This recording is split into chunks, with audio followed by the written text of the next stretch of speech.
आज आपण सर्वजण ज्या विश्वासाने देशाचे पंतप्रधान आदरणीय नरेंद्र मोदीजी, महाराष्ट्राचे लोकप्रिय असे मुख्यमंत्री आदरणीय देवेंद्रजी, या प्रमुख नेते की जे सातत्याने इथला असणारा, देशातील असणारा कामगार असेल, कष्टकरी असेल, शेतकरी असेल, या प्रत्येक घटकाला न्याय कसा देता येऊ शकतो त्या दृष्टिकोनातून सातत्याने प्रयत्न करताना दिसतात. आपण सर्वजण ज्या विश्वासाने आज एका विचारधारेबरोबर जोडलेले आहात, ही विचारधारा तुम्हाला आम्हाला सर्वांना एक वेगळा मार्ग दाखवणार आहे. आपण कामगार म्हणून काम करत असताना राष्ट्रसेवा करण्याचं मूळ काम करत असता आणि हे करत असताना देशाचे पंतप्रधान नरेंद्र मोदीजी यांच्या नेतृत्वामध्ये गेली वर्षानुवर्ष तुम्ही आणि आम्ही सर्वजण अनभिज्ञपणे ज्या गोष्टीची कदाचित तुम्हाला किंवा तुमच्या वरिष्ठांना किंवा तुम्ही ज्या ज्या क्षेत्रांमध्ये काम करत असणाऱ्या प्रत्येक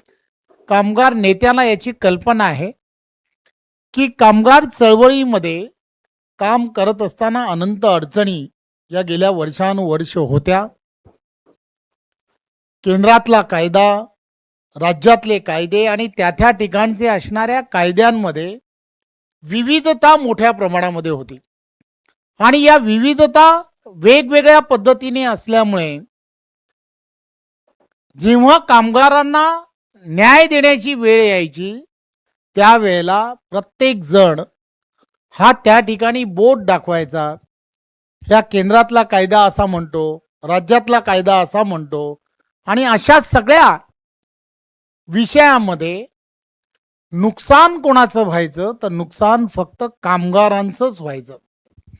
आणि या कामगारांचं नुकसान होताना देशाचे पंतप्रधान नरेंद्र मोदीजींनी तेव्हापासून आजपर्यंत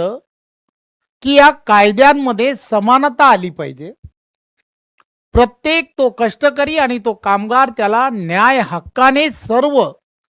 त्याला जे आवश्यक आहे ते मिळालं पाहिजे, म्हणून काय काय करता येऊ शकतं आणि त्यासाठी